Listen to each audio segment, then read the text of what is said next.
रुद्रकी सायनाचं व्याख्यान काय असती व्याख्या तुम्ही आज आमच्या समोर मांडली।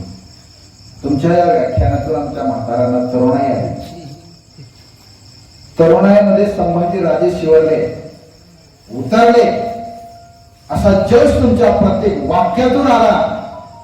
कादंबरी काय, बखर काय, वेगवेगळे शत्रू काय, तारखा काय, इत्तमभूत माहिती तुमच्या या व्याख्यानातून आम्हाला ऐकताना जो मनोरंजक थरार प्रकार आमच्या या शिवप्रेमी आणि शंभूप्रेमीच्या या मनामध्ये उतरवला।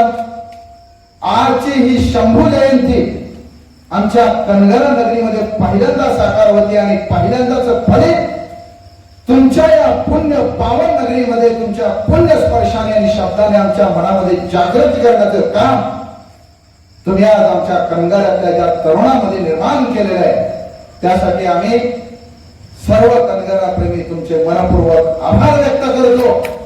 आणि अशा तर आम्ही छत्रपती शिवाजी महाराजांची जयंती जवळजवळ 8 वर्ष झालं करतोय।